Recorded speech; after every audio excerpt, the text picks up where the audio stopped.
Hey, and welcome back. We're gonna jump right into the do's and don'ts of user flows. So, user flows show the purpose of what you're trying to create, and really, we shouldn't be vague at all. So this title tells me absolutely nothing. Vague user flows and names really hide the potential complexity and doesn't communicate enough information back to the viewer. Remember, we have to be a little more detailed when we think about these. I do not know what is happening here.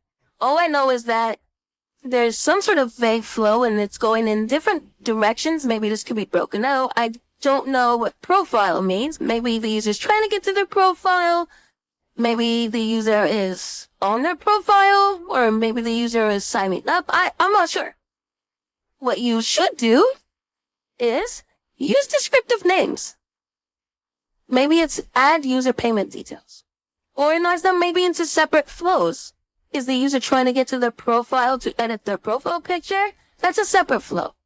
And by naming your flows, you're really able to design from the user's perspective, and you can split goals based off of what they're trying to do. So remember, you can create separate flows. Don't be afraid to make as many as you want. It really helps us break down all the different requirements we need and all the different scenarios that may pop up.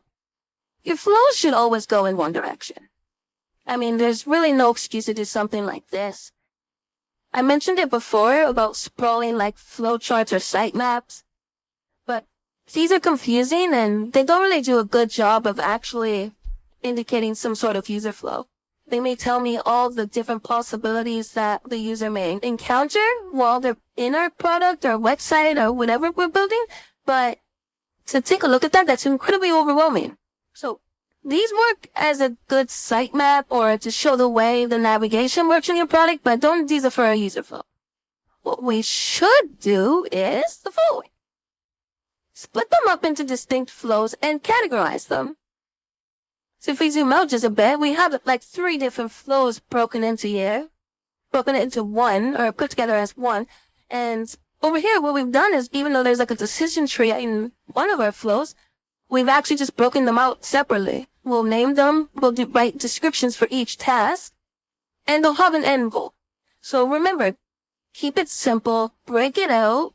It's okay to be a little redundant, but it's gonna help you in the end. And the last don't, your flows should represent a complete task. Don't do this. You're missing a bunch of details here.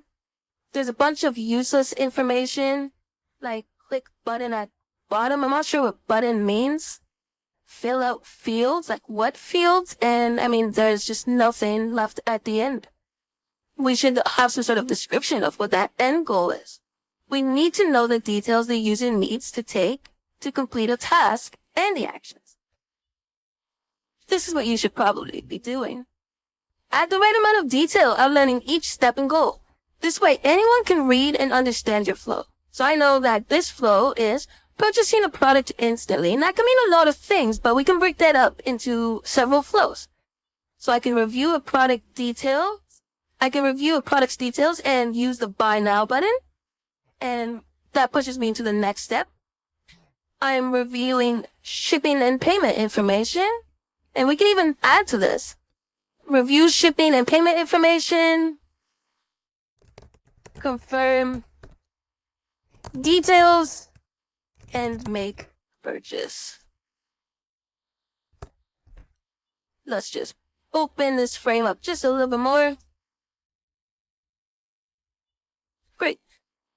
And the last step is that purchase has been confirmed. You get an order confirmation and you receive some sort of success message. So remember, add the right amount of detail and outline each step and goal. That way anyone can read it and understand it.